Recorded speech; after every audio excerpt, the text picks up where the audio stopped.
España, la ciencia nunca ocupa el lugar que debería, pero tenemos grandísimos investigadores en todos los grandes campos. Y por eso es un enorme placer traeros hoy a una de mis favoritas, Concha Monge, Muchas gracias, David. investigadora en robótica y control de sistemas en Robotics Lab de la Ujú. Carlos III.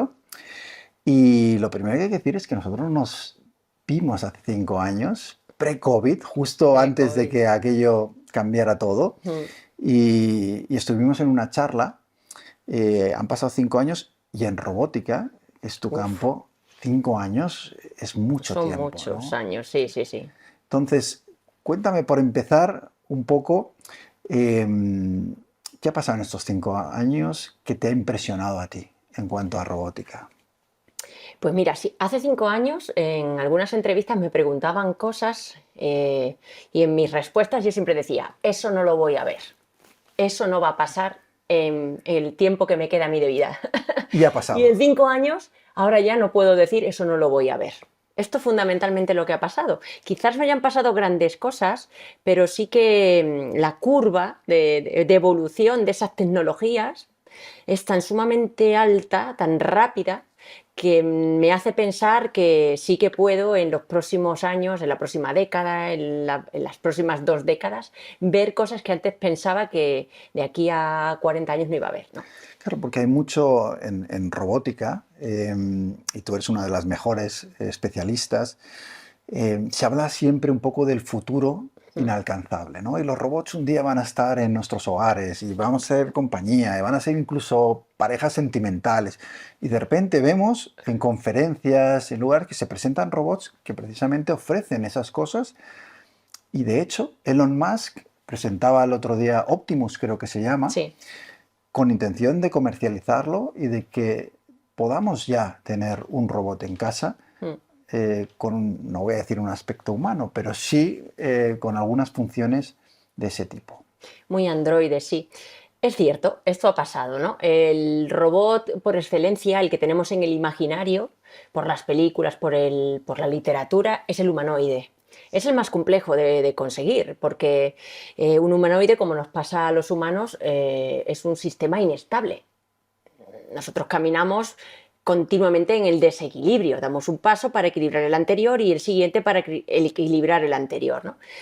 Conseguir esto físicamente con un robot es muy complicado y requiere de muchísima computación. Tenemos que medir todo el tiempo el estado del robot, realimentarlo y corregirlo para que el robot no se caiga.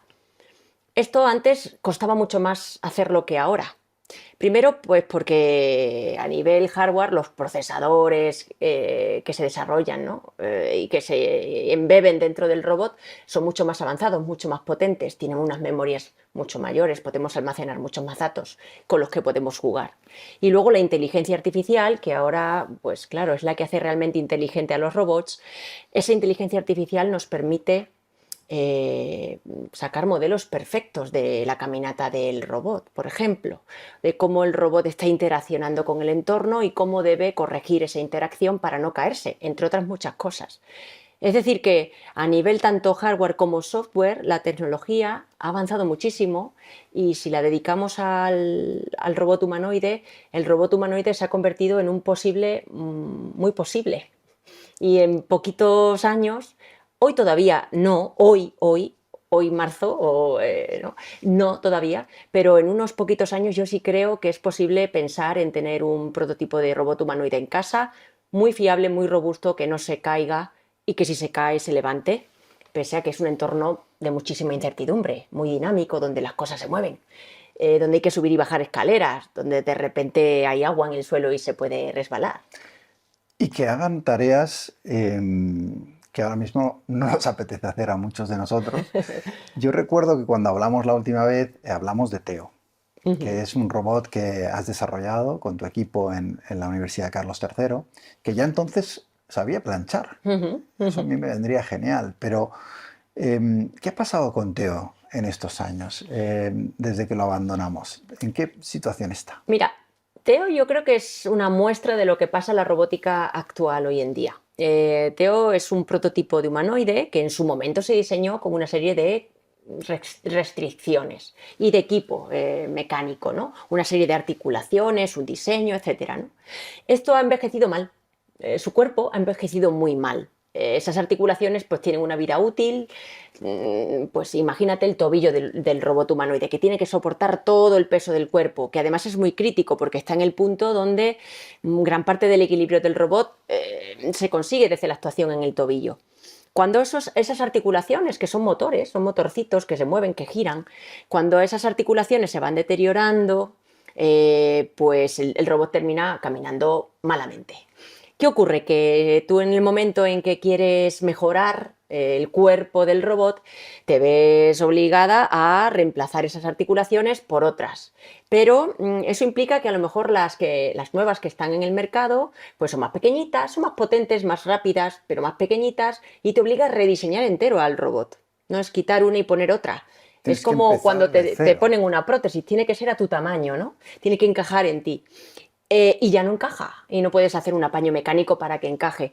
Esto implica que tienes que rediseñar al robot, volverlo a construir, y esto exige muchísimo dinero y muchísimo tiempo y muchísima inversión. Entonces las empresas que tengan mucho potencial y mucho poderío económico están ahí, porque son capaces de aprovechar la última tecnología mecánica, electromecánica para hacer el cuerpo e inyectarle la inteligencia artificial más desarrollada para que ese cuerpo se mueva convenientemente.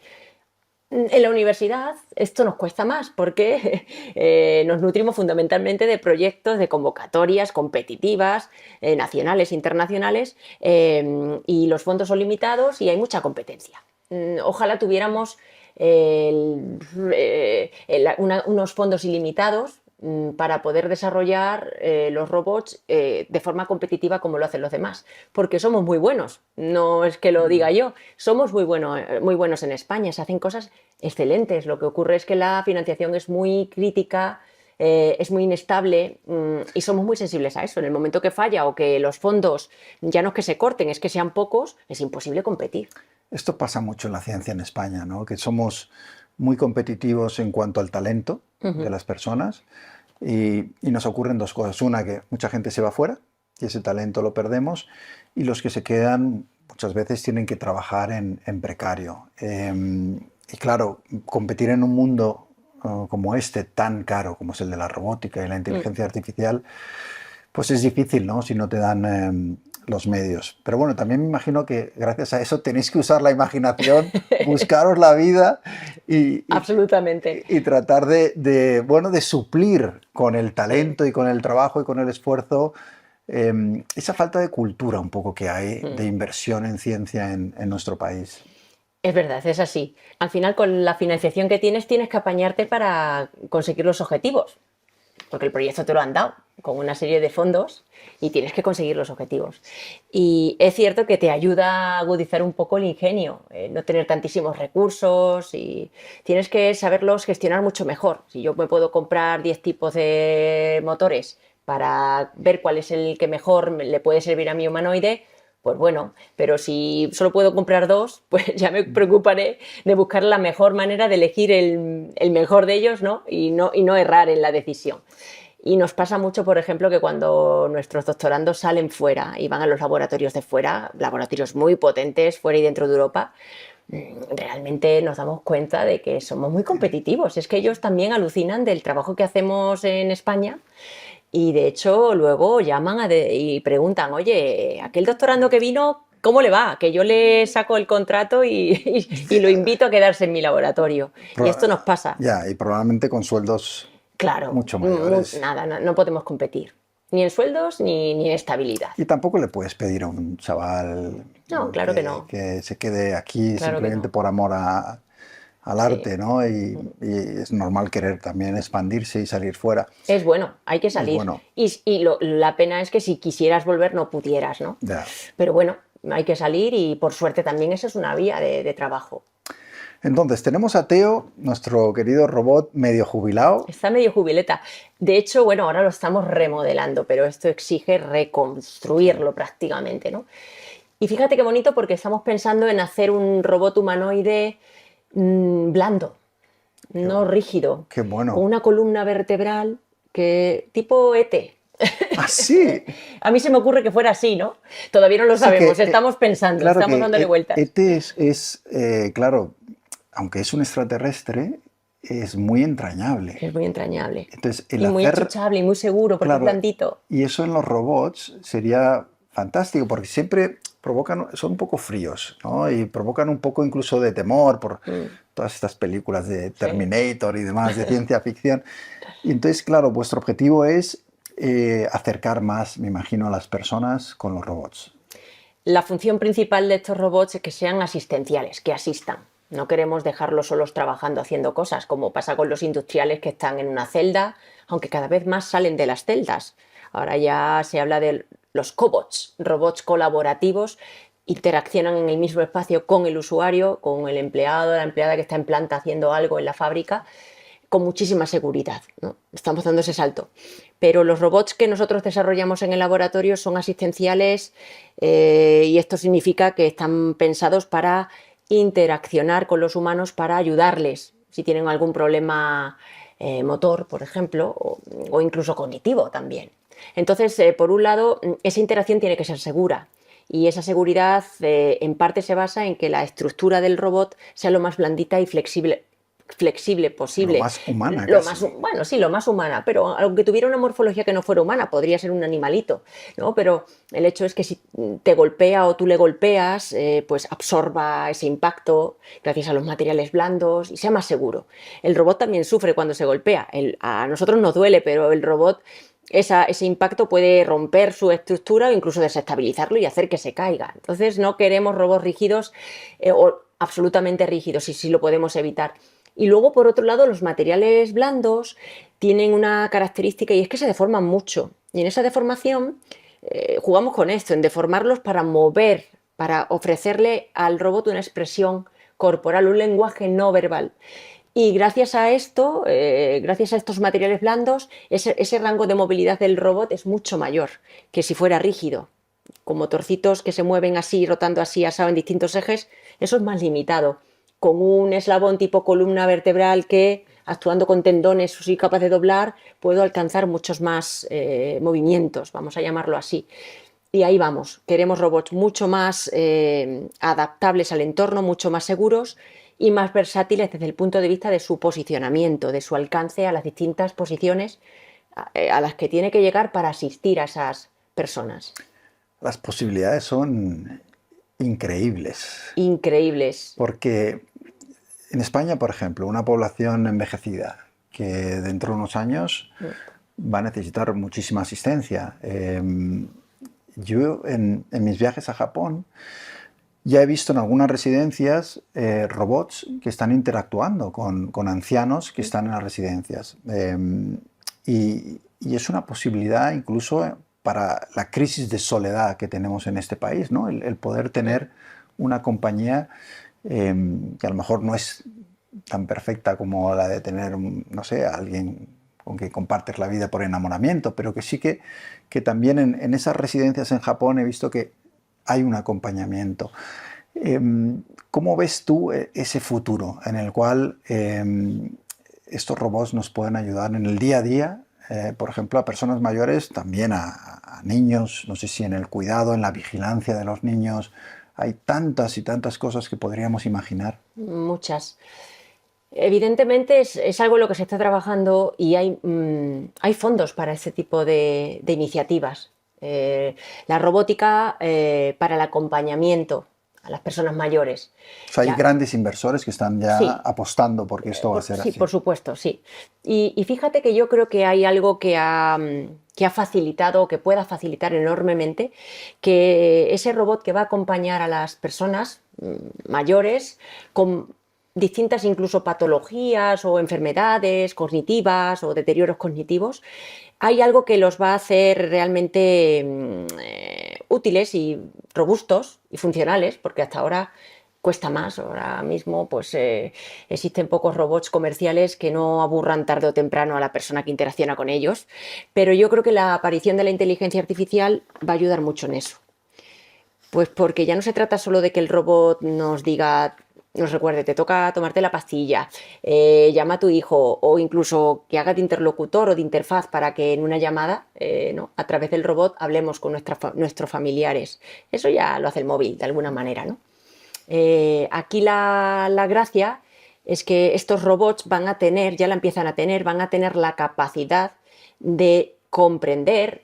Comprender es una palabra muy exigente, pero de alguna forma medir el estado emocional de la persona que hace de interlocutor con ellos y en base a ese estado emocional interaccionar. Por ejemplo, con reconocimiento facial y con mucha IA se puede estimar si tu cara, tu expresión denota tristeza, alegría, ironía. Esto falta todavía mucho por barrer, Y el ¿no? robot lo Pero puede el robot identificar. pudiera identificarlo, no solamente a través del reconocimiento de tus gestos, a través del tono de tu voz, ¿no?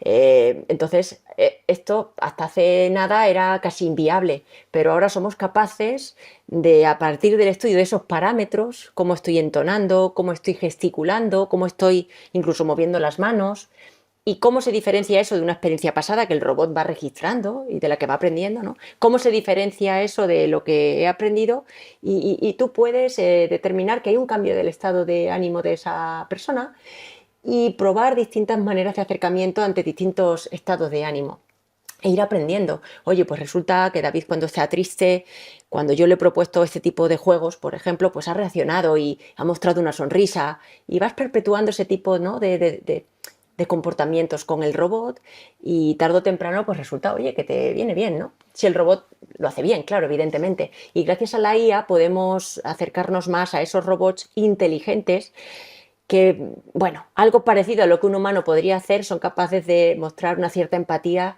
en función de nuestro estado de ánimo. Eso es una cosa que era impensable hace unos años, pero gracias a la IA estamos en ese punto y llegaremos seguro a tener robots que nos hagan realmente compañía.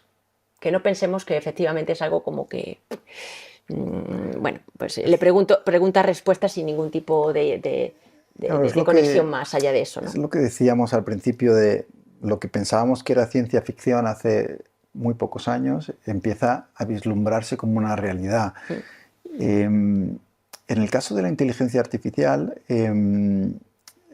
tienes el extra, digamos, de que hay una evolución. Es decir, que cuando uno, por ejemplo, interactúa con ChatGPT, va conociendo un poco cómo tú interactúas, tú le vas pidiendo cada vez más cosas diferentes, va entendiendo cuáles son tus deseos.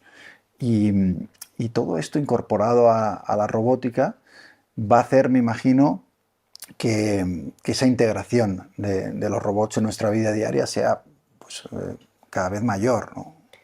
Así es. De hecho, yo creo que el salto disruptivo fundamental se empieza a producir a partir del desarrollo tan grande que sufre la IA y de que somos o que podemos integrarla fácilmente, relativamente fácilmente en un robot. De manera que en la medida que la IA avance, avanzará la robótica. Fundamentalmente un tipo de robótica que esté muy vinculada a lo que es el razonamiento, a la comprensión del lenguaje, a la interacción humano-robot.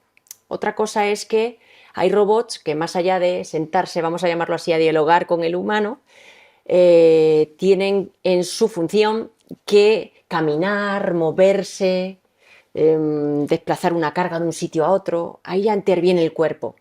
En la medida en que el cuerpo interviene, la inteligencia artificial está dedicada a un movimiento robusto de ese cuerpo, que el cuerpo lo haga, ¿no? No solamente que no se rompa, pero que no se caiga, que no me haga daño, y eso es más complicado.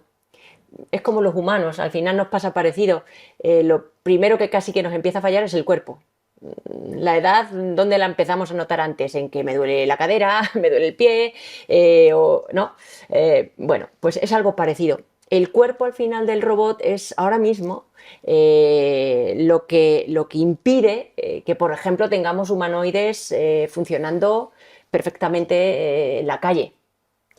¿Por qué? Porque, bueno, pues es que hay que coordinar muchos grados de libertad de movimientos y necesitamos un hardware, una parte mecánica muy avanzada, muy rápida, por ejemplo, muy potente, que aguante esos pesos, que sea capaz de que el robot haga un acto reflejo si se tropieza.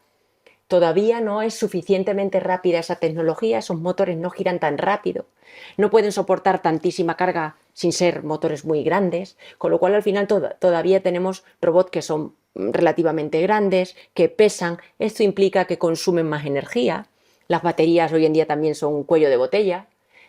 No, pensemos que al final necesita una fuente de energía a la que conectar al robot para que camine y procese. Las inteligencias artificiales chupan energía para funcionar. Entonces, hay una serie de elementos, fundamentalmente hardware duros, las baterías, Que tiene los que mejorar, materiales, claro. las articulaciones, que son donde más, que están frenando o que impiden que la robótica, en términos generales, avance tan rápido como lo está haciendo la IA, que al final una IA depende prácticamente de un procesador y una memoria. Y ahora ya, pues gracias a los avances en tecnología electrónica, podemos hacer procesadores súper potentes, súper pequeños y con una memoria muy grande.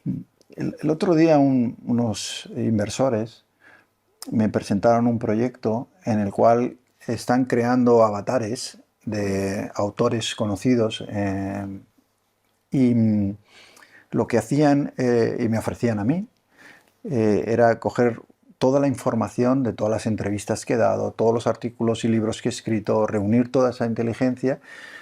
Luego emulaban mi voz, ese avatar hablaba exactamente como yo, y una persona puede preguntarle, interactuar, conversar con ese avatar, que en teoría soy yo, y le contesta como si fuera yo. Es decir, como yo pienso, como yo respondería a una pregunta sobre política, sobre periodismo, sobre cualquier cosa, ¿no? Y esto me hizo pensar en incluso la posibilidad, y aquí a lo mejor ya me estoy yendo un poco lejos, de que en algún momento dado creemos robots que sustituyan a personas que hemos perdido. En el sentido de que se va a poder crear esos avatares de gente que habla como esas personas, que actúa como esas personas. Yo no sé si eso aplicado a un robot humanoide eh, también asusta un poco todo esto que estoy diciendo, ¿no? Me estoy dejando volar la imaginación Pero no es descabellado, David, si lo piensas, de hecho es una posibilidad ya real, es algo real, ya no es una posibilidad, es algo real. Hay investigadores que se dedican al desarrollo de androides, es decir, un robot con un cuerpo humano, literal, con la misma cara del propio investigador que lo desarrolla, con piel artificial y súper parecido. Pones la cara de uno y otro y no sabes casi quién es el robot y quién es el humano.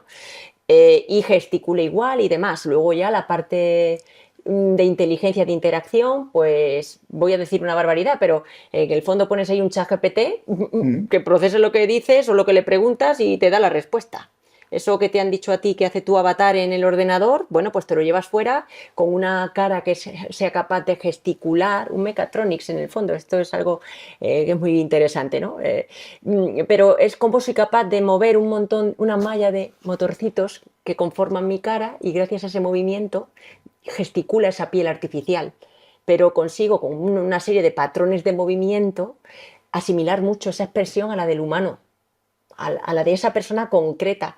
Con lo cual no es descabellado pensar que pues un día puedas ir a una empresa y pedirle que te fabrique un robot Un con la robot. misma cara que tu pareja, por ejemplo, o tu padre o tu madre, y que gracias bueno, pues al entrenamiento de ese robot con vídeos que tú tengas, con conversaciones, pues pueda hablarte con la misma voz que habla tu padre y Esto, gesticular igual que tu padre. esto asusta, ¿no? Porque también es la posibilidad de que, oye, una pareja que te ha abandonado, ¿sabes?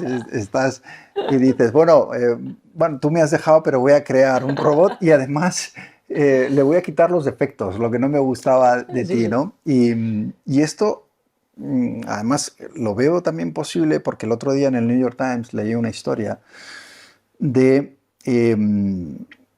personas que han conseguido jugar con ChatGPT de manera que han terminado teniendo una relación sentimental con la inteligencia artificial. Es decir, crean al final o les piden, le piden a la inteligencia artificial que cree un personaje que interactúe como ellos querrían. Entonces entrevistaban a una persona, una chica, que estaba completamente enamorada de ese avatar que había creado ChatGPT, porque además iba evolucionando y cada vez le decía pues, las cosas que ella quería escuchar, lo guapa que estaba ese día, todas estas cosas, ¿no? Y luego, y esta es la parte que asusta un poco, en el reportaje se hablaba de institutos donde 4 o 5 personas por clase, cuando les preguntabas cuáles eran sus relaciones sentimentales, decían que era con inteligencia artificial. Porque despojaba esa relación de cualquier frustración e incluso había una interactuación sexual como pueden ser los teléfonos eróticos, ¿no? En el sentido de que ya sabía lo que tenía que decir para excitar a esa persona. Pero claro, si nos vamos a ese mundo, también podemos perder un poco también la conexión entre las personas. No sé si eso es una preocupación. Lo es, absolutamente. Vamos, a mí es un tema que, no sé, a mí es que me gustan las personas, me gusta la interacción con las personas, y más si se trata de intimar, de mirarse a los ojos. Ya simplemente mirarte a los ojos, si quitas ese componente, para mí, no sé, queda muy, muy pobre la relación. Pero sí que es cierto que efectivamente, desde un simple chatbot, depende de la exigencia, y ahora más con ChatGPT, es cierto que puedes entablar una conversación que puede ir a más y bueno, al Crear un final vínculo, creas ¿no? un vínculo. En Japón, y no nos tenemos que ir tan lejos, pero bueno, en Japón hay empresas que diseñan hologramas, y hubo un caso, lo recuerdo, de hace unos años, de un chico japonés que se casó con el holograma. Y él era feliz, llegaba a su casa, el holograma estaba allí, bueno, pues una reproducción tridimensional así aérea de esa chica, y hablaba con ella y dormía con ella, bueno, pues con las limitaciones físicas, evidentemente. Luego parece que hubo un problema porque la empresa primero hubo que actualizar el sistema, con lo cual cuidado, porque lo mismo aquella con la que te casaste ya no es la misma, y luego, claro, si la empresa quiebra, pues te has quedado sin pareja, ¿no? A ver quién te suple ahora, ¿no? La pérdida. Entonces, bueno, es un tema delicado, pero bueno, en Japón precisamente, además, que tienen tanta, ¿no? Que se relacionan con las máquinas de una manera tan natural y desde hace tanto tiempo, no es descabellado pensarlo. Pero fíjate, esto que dices, a mí es preocupante, evidentemente, porque afecta mucho a las relaciones humanas, pero en general es lo que está pasando con la IA, y lo que, si seguimos así, que es muy probable que sigamos así, se va a potenciar cada vez más. Tú hablas de una relación con las máquinas donde no tengo que enfrentarme a la frustración. Esto es lo que hace la IA. La IA, en el momento que tú consumes cualquier app donde hay una IA, una aplicación donde la IA decide, la IA lo que intenta es evitarte frustraciones. Busca la mejor manera de proponerte, de ofrecerte lo que a ti te gusta. Va aprendiendo y te ofrece eso. Entonces, claro, eso te genera un placer. He entrado en esta app, aunque sea seleccionar la película. Es que mira, me ha propuesto esta y esta es la que a mí me apetecía. Y claro, la siguiente vez, pues otra y otra y otra. Y al final esto está muy bien porque, bueno, ahora que se habla tanto de la dopamina, me sube la dopamina y tal, pero en el momento en que ya no es así, ¿no? Ya te frustra, porque estás acostumbrado además a que el placer sea instantáneo, no hay fallos, no hay tiempo de espera, lo pongo y me satisface. Y esto es un poco lo que consigue la Claro, IA. imaginemos un robot humanoide, como decíamos, diseñado de una manera atractiva para nosotros, que jamás te contradice, Claro. que no vas a tener discusiones, que va a hacer lo que tú quieras, ¿no? Es decir, es una fantasía. Es verdad que hace la vida muy poco interesante, Claro. pero supongo que hay gente que prefiere eso a lo real, ¿no? Me hace mucha gracia que en el año 2016 el periódico británico The Sun dijo en una portada, ¿no? En el año 2025 la mayoría de las mujeres tendrán como compañeros de cama robots.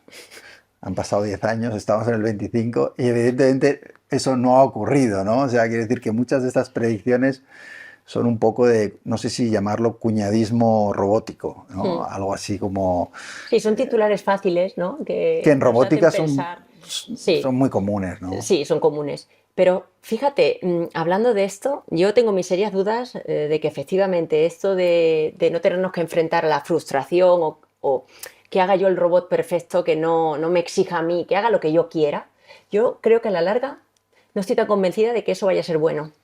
Es decir, la pareja ideal, por ejemplo, pues que cumpla esto, esto, esto, esto y que a mí no me suponga ningún problema nunca, ningún conflicto. Tampoco creo que experimentando eso a largo plazo fuéramos a estar satisfechos. Sería aburrido.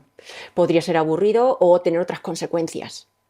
Es como, por ejemplo, corrientes como el transhumanismo, que buscan el evitar el sufrimiento, que tiene que ver con el envejecimiento. Envejecemos, sufrimos la enfermedad y buscan desprendernos del sufrimiento. El sufrimiento, desde luego, a nadie lo quiere en su vida, nadie quiere sufrir, pero tiene una función. Entre otras es la de acercarnos, empatizar con los demás. Empatizamos a través del sufrimiento. Yo lo experimento y cuando veo a otro que sufre como yo lo he experimentado, me acerco y lo entiendo, ¿no? Es una manera de unirnos a los seres humanos. Dolorosa, pero nos une, ¿no? Tiene esa función. Ahora, si lo quitamos, ¿hacia dónde vamos como sociedad, como seres humanos? Hacia otra cosa distinta a lo que hemos conocido. Entonces, y no sabemos, dado que todavía no ha sucedido, pero no sabemos si eso a lo que vamos a ir es algo mejor o peor de lo que tenemos. No sé, el mundo como lo conocemos es verdad que tiene una serie de cuestiones negativas que intentamos siempre eliminar con la ciencia, con la tecnología, vivir más, no sufrir emocionalmente, que no nos abandone la pareja, no tener conflicto. Pero, ¿qué pasa si eliminamos de verdad todo esto? Bueno, estamos en otro planteamiento, en otro mundo que no hemos vivido y por lo tanto no sabemos la parte negativa, pero seguro que la tiene también.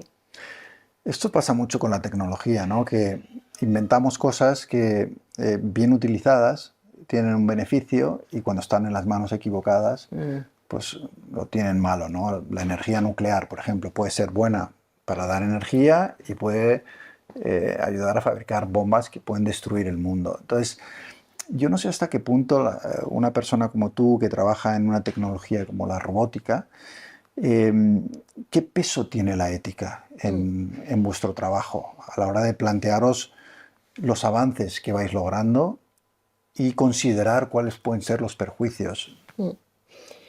En nuestro caso, por suerte, el campo de aplicación, como te decía, es la robótica asistencial. Esto implica que el humano está en el centro de nuestros desarrollos. Hacemos robots para personas. Entonces, lo que prima aquí, el centro va a ser el humano. Y son sus necesidades las que vamos a cubrir. Es su bienestar el que protegemos. Esa, digamos, es nuestra Sí, regla. sí, pero en los mismos robots que son utilizados asistencialmente, Claro, ahora sí, los estamos viendo aplicándolos en la guerra. Por ejemplo, sí, vemos claro. cómo ha cambiado en Ucrania la guerra con los drones y el otro día estaba viendo en el ejército chino cómo tenían todo un ejército de robots, ¿no? Humanoides, algunos con aspecto de perros, de animales y tal, pero que su función es la destrucción, Exacto. no el asistir. Entonces, claro, ¿hasta qué punto un logro que uno consigue con el objetivo, por supuesto, de ayudar, esa tecnología no es incorporada luego Claro, para claro. hacer el mal, ¿no? Obvio, obvio, ¿no? Que eso pasa mucho con la Mm, inteligencia artificial también, ¿no? mm, Que vemos, tú con la inteligencia artificial puedes generar contenido de calidad, pero ahora se puede crear una web que haga desinformación y bulos y los fabrique a una velocidad jamás antes lograda, ¿no? mm. Entonces, es ese dilema siempre que tiene la tecnología, que cuando uno ve Oppenheimer, la película o algo, ¿no? Dices, la ciencia está siempre ahí, ¿no? En ese Sí, debate entre moral. el bien y el mal, ¿no? Yo creo que eso es un factor humano, está claro. A la tecnología quien la adjetiviza es el humano que la utiliza. Y claro, esto es como, bueno, ahora lo achacamos mucho a la IA, pero en el fondo las reglas éticas son las que nos deben gobernar, ¿no? Como sociedad. En unos países lo que pasa es que las reglas son diferentes a otros países. Ahora con la IA es verdad que el impacto es masivo. Antes se quedaba en local, pero ahora con la IA es masivo. O sea que si tú infringes ciertas normas éticas con la aplicación de la IA, eso va a tener un impacto brutal a nivel mundial, que es lo que está pasando. Y claro, regular eso es muy complicado. Al final, estas tecnologías, el problema está en que caen en gente pues, poderosa, por ejemplo, ¿no? Que tiene a lo mejor pues, su manera particular de entender el mundo, donde priman sus intereses frente a los intereses del resto de la humanidad. Y ahí tenemos un problema, porque ellos mismos son los que la crean, los que la desarrollan con su dinero y los que la implementan para sus fines. Entonces esto es imparable realmente, por eso hay que actuar y poner las alertas y no sé cómo frenarlo, sinceramente es muy complicado, porque hablamos ya esto es política. Claro, es que con la inteligencia artificial está ocurriendo que Estados Unidos y China están avanzando Claro. muy rápidamente y Europa tiene una política de mucha más regulación. Sí. Y eso al final es un freno en una tecnología que otros se van a beneficiar y que Claro. económicamente va a producir, ya está produciendo muchísimos beneficios. Entonces, claro, ese equilibrio de cuánto regulo y cómo puede eso frenar el avance de una tecnología es clave, porque no te quieres quedar atrás tampoco. Entonces es como difícil tomar ese tipo de decisiones, ¿no? Hay que quitar el tapón de la regulación para que todo vaya más rápido al sumidero del avance. Esto es así. Pero en Europa es la postura que se toma. ¿Tú no eres muy partidaria de la regulación? Yo sí, yo creo que hay que regular. Lo que pasa es que hay que saber dónde poner los límites. Claro. Porque efectivamente te adelantan pero rápido. Y ahí ya, bueno, pues esas políticas cada cual las implanta según sus pretensiones. Yo creo que hay que regular, porque regular no es prohibir, regular es intentar, aunque es muy difícil, bueno, prever, ¿no? Pero es intentar que las consecuencias negativas que pueda tener la evolución tecnológica no den de lleno contra el humano, ¿no? Contra los seres humanos, contra nuestros intereses, contra nuestro bienestar. Aparentemente hay cosas que son para nuestro bienestar y a corto plazo nos hacen sentir muy bien, pero a largo plazo hemos errado. Bueno, al menos hay vamos a mirar aquí, vamos a poner la mirada, vamos a intentar poner unos límites. Claro, si pones demasiados, te has quedado atrás. Si los quitas, pues bueno, avanzas, pero ¿a qué coste? Es difícil eso, ¿eh? En la conversación que tuvimos hace 5 años y que ayer escuché, tenía curiosidad, ¿no?, por saber qué hablamos. En aquel momento comenzaba la pandemia y muchas cosas han pasado, como has dicho, en estos 5 años, pero dijiste una cosa que he dicho, pero qué vaticinio. ¿Ah, sí? Sí. Recuérdame. Y no es tanto en tu trabajo de robótica, sino que hubo un momento de la conversación en la que hablas de la posibilidad de que la tecnología y los avances tecnológicos se concentren en muy pocas manos y que eso pueda ser un gran problema, ¿no? Porque esas personas, y lo acabas de volver a decir, pueden tener otros intereses. Y enseguida he pensado en los oligarcas de Silicon Valley y toda la acumulación de dinero, de poder, pero también de tecnología, y de una tecnología que está manipulando nuestras emociones a través de las redes sociales y demás. Y pensé, bueno, es que esto de lo que tú avisabas hace 5 años, tengo a veces la sensación de que está pasando, ¿no? De que la tecnología se ha concentrado en muy pocas manos, con un poder inmenso, y no siempre teniendo en cuenta el beneficio de la gente. No sé si tú, cuando hablabas de eso, claro, no podías imaginar lo que iba a pasar, ¿no? Pero, nunca, ¿no? Pero lo dijiste y ahí queda como que a lo mejor si compras lotería en Navidad, pues me avisas. Compartimos el décimo. Y a lo mejor nos hacemos millonarios y podemos invertirlo en una empresa de robótica. Pero ¿te preocupa eso? El Sí, hecho de que esta tecnología mucho, claro. y la inteligencia artificial, sobre todo, acabe en muy concentrado, ¿no? En muy pocas manos. Sí, es preocupante y debe preocuparnos a todos. Lo que quizás hace 5 años yo no esperaba era que el avance en inteligencia artificial fuera tan disruptivo. Es que ha sido muy rápido. se llevaba trabajando hace mucho tiempo, ¿no? Pero gracias a los avances en microelectrónica y lo que tú has dicho del Silicon Valley, ahora somos capaces de fabricar procesadores que computan mucho, muy rápido, con mucha potencia. Puedo procesar un montón de datos y buscar soluciones a problemas que antes eran muy complejos y que requerían mucho tiempo. Esto ahora ya no es así. Ahora puedo solucionar cosas muy complejas en muy poco tiempo. Y claro, esto ha abierto una puerta a... y además su uso está muy democratizado, casi cualquiera puede usarla. Entonces, los que se han llevado al bolsillo el pastel van por delante. ¿Y para qué la usan? Para sus intereses, lo que tú dices, para condicionarnos, para emocionarnos, para llevarnos por donde quieren. Y es fácil hacerlo, es fácil, gracias a la red social, ¿no? Nos llega esta información y, bueno, pues puede ser falsa o puede estar manipulada para que para que se desencadene de tal manera que al final lo que ocurra dentro de un año sea que la sociedad va a tirar por aquí. Esto se simula. Hay simuladores donde tú puedes simular el comportamiento social en base a qué tipo de noticias se reciben. Imagínate. Sí, puedes manipular Es que la mente humana ya la y estrategia, colectiva. claro, ya la estrategia, el tablero de juego ya no tiene nada que ver con, ¿no? Cuando antes iba a la guerra y no sé cómo decidirían los que iban a la guerra, ¿no? Cuál era la estrategia de combate, pero ahora no tiene nada que ver con eso.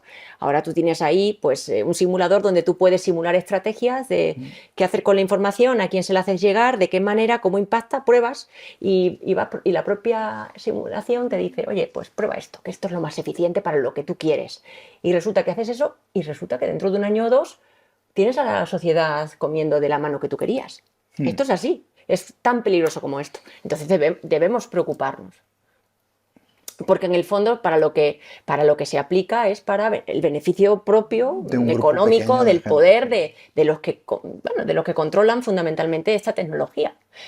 Se podría usar para que estuviéramos todos, para unirnos más que separarnos, o para que, pues bueno, pues no hubiera tantas distancias entre unos y otros, para unirnos más, para protegernos más, para resaltar más los valores. Bueno, lo que pasa es que cada cual tiene sus valores y es complicado.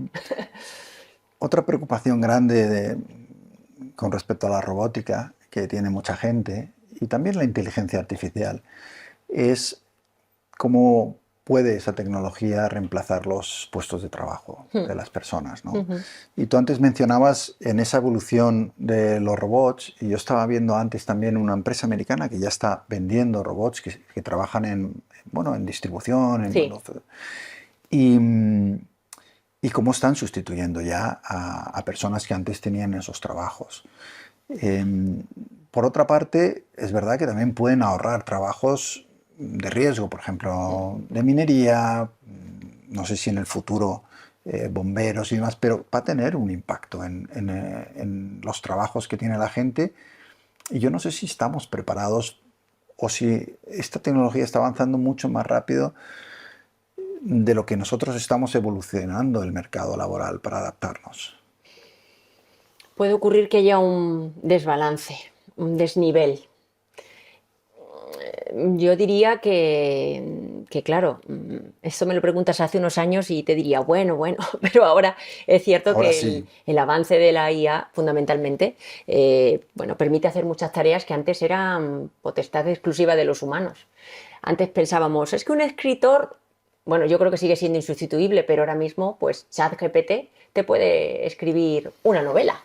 Bueno, ¿Te puede gustar o no? de hecho, en Amazon están limitando el número de novelas que se puede uno autopublicar porque han detectado que muchas son inteligencia artificial. Y tú puedes crear un montón de contenido, lo lanzas y bueno, a lo mejor alguna tiene éxito. Tampoco te ha costado mucho escribirlo. Claro, a eso voy. No voy a entrar en que para mí eso, bueno, es otro tipo de, vamos a llamarlo arte, es otro tipo de arte distinta a si lo hubiera escrito un escritor humano. Ya no voy a entrar ahí, ¿no? Pero eso es cierto. Quiero decirte que la inteligencia artificial hoy en día es capaz de resolver tareas que tenían que ver, que tienen más que ver con la parte creativa, no tan repetitiva, ¿no? Y muy, en ese sentido, muy modelable. Yo saco el modelo de lo que tengo que hacer y siempre es el mismo y lo repito. Bueno, eso es fácil. Pero es que no, ahora hablamos de creatividad, de generar contenido original, creativo. Esto es capaz de hacerlo una IA, con unos límites, pero es capaz de hacerlo. Mientras que esa manera de hacerlo nos satisfaga y resuelva el problema, pues puedo utilizar la IA y no utilizar al humano. Tú ahora mismo le dices a la IA, mira, quiero hacer un libro y necesito ilustraciones. Dibújame un robot que haga esto, que haga lo otro, tal. La IA te lo hace. Antes tenías que contratar al ilustrador que te lo hacía, con el que tenías que reunirte, hablar mucho, interaccionar. Ahora no, ves el dibujo que te plantea la IA y le dices, mira, sí, pero el color me lo cambias y hazlo más finito al robot o que más ligero, y te lo hace en un segundo, ¿no? Claro, entonces, por supuesto, muchos trabajos Vanessa, se redefinen por el impacto que tiene concretamente la IA, también los robots, pero los robots los acotas más a la parte física. Aquí hablamos de trascender un poco más a la parte física e ir más a la parte, si quieres, creativa, de inteligencia. Entonces, evidentemente, hay que estar preparados para esto, porque esto ya está pasando. Esto ya pasa. Hay mucha gente que de repente se ha visto que me quitan el trabajo, que ya no me llaman tanto porque ahora lo hace la gente con la IA y gratis. Entonces, bueno, pues hay que estar preparados. ¿Y cómo se prepara uno ante esto? Es que es muy difícil. Yo creo que tienes que conocer esas herramientas, intentar, no puedes competir contra ellas, no las puedes bloquear. tienes que aliarte. Tienes que aliarte, tienes que intentar entenderlas, aprenderlas y usarlas en tu propio beneficio. Y decir, oye, mira, la IA te lo hará así, pero es que yo con la IA, como además entiendo mucho de esto, que soy experto, pues te lo voy a resolver mucho mejor. Y te voy a contar por qué. Y aportar un valor. Aportar el valor. Tenemos que buscar aquello en lo que el humano aporta valor al producto, a la solución. Uno de los trabajos que me imagino que dentro de 10 años quizá ya no existan es el de taxista, porque hay ya ciudades chinas y alguna en Estados Unidos también, donde uno llama con la aplicación a un taxi y viene un taxi que nadie está conduciendo, tú pones la dirección en la pantalla y te lleva, ¿no? Es otra de las cosas que pega un salto muy rápido.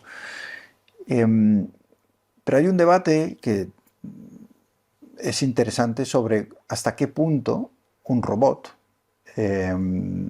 puede tomar decisiones éticas en un momento dado. Por ejemplo, en un accidente, en una situación en la que se encuentra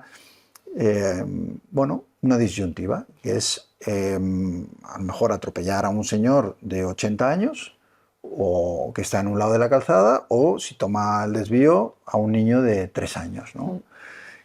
¿Hasta qué punto vamos a poder dotar a los robots, a las máquinas, de la capacidad de tomar algunas decisiones, no sé si éticas, o entrenarles para que esas decisiones sean no solo pragmáticas, sino también éticas? Es la intención. Esto ya se hace, de alguna manera se hace.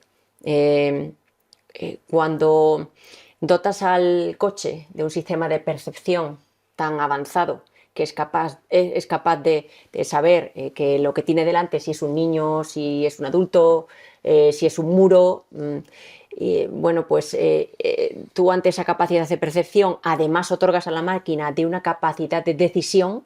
Es decir, pues mira, si es un niño tienes que hacer esto, si es un adulto tienes que hacer esto otro, si es un muro, pues da un volantazo, ¿no? Tú decides como programador qué es lo que la máquina tiene que hacer. Y la máquina lo que va a hacer es eso. Luego se irá perfeccionando, pero esa regla la va a cumplir. Y alguien tiene que decir cuál es la regla, evidentemente.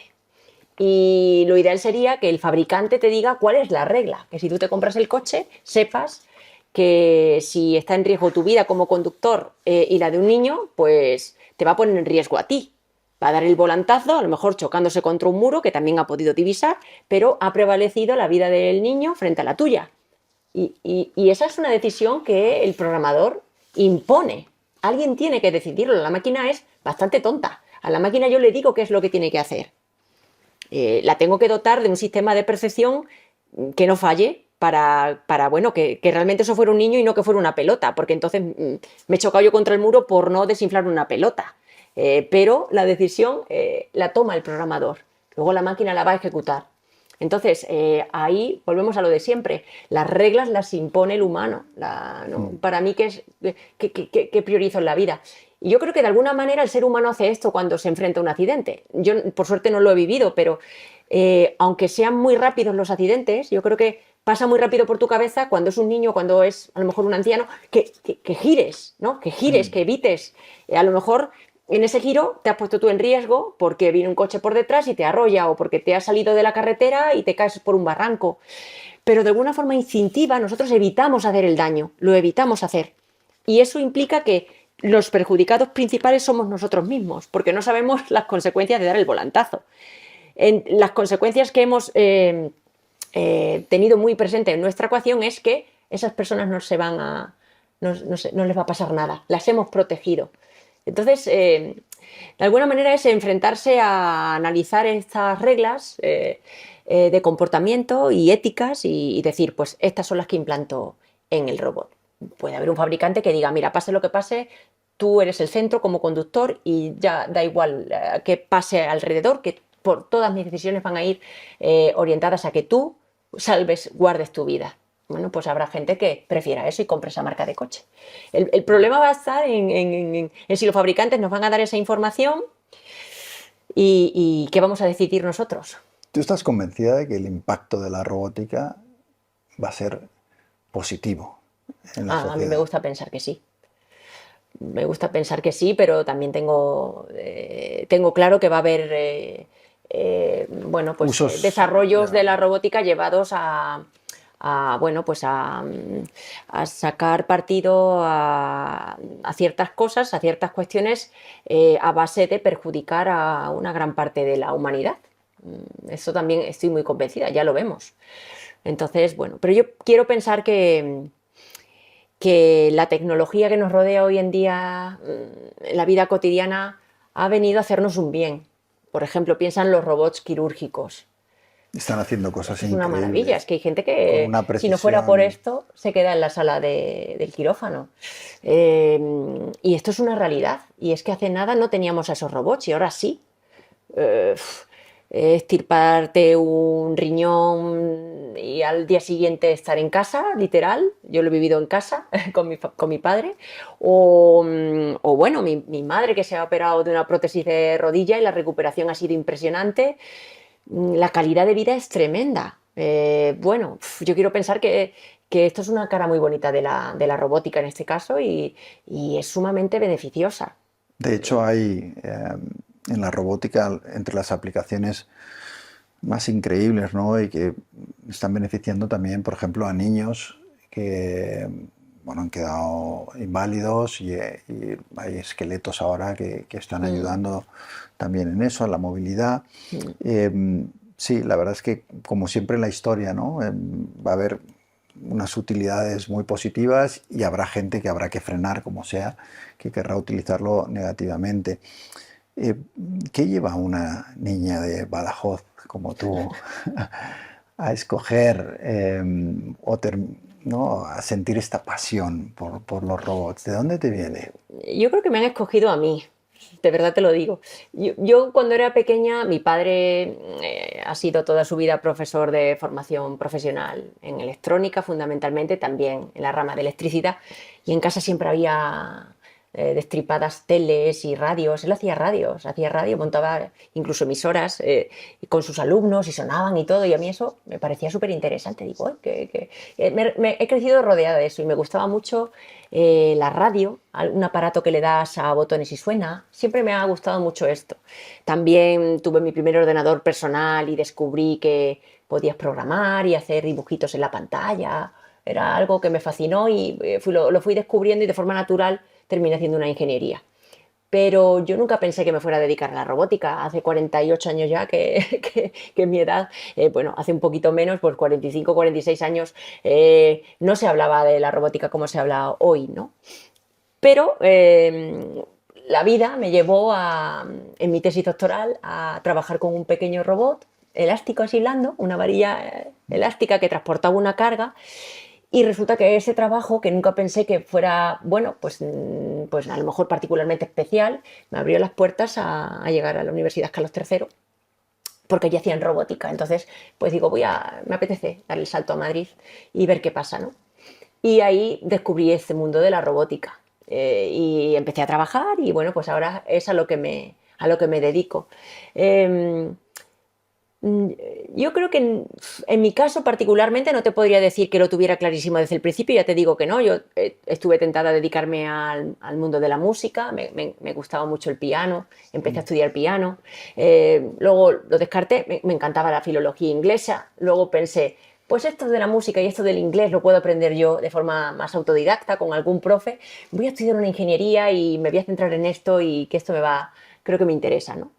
Y, y lo que sí que te puedo decir es que mi actitud ante la vida en general es a estar abierta a conocer cosas diferentes. Mm. Y en esa apertura de mira, por eso entró la robótica como una posibilidad para mí, como podía haber entrado cualquier otra cosa.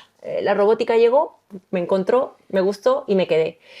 Pero me siguen interesando otras muchas áreas y las sigo desarrollando. La música, pues voy a mis clases de batería. Ah, sí, tocas la Sí, toco la batería. batería desde hace ya unos 9 añitos. ¿En serio? Qué bueno. Me ¿Y encanta. tienes un grupo? No tengo banda, ¿no? No, Pues vamos a porque... formarla. ¿Tú tocas algo? No toco nada, pero puedo intentar cantar, Bueno, bien, aunque bien. lo hago fatal.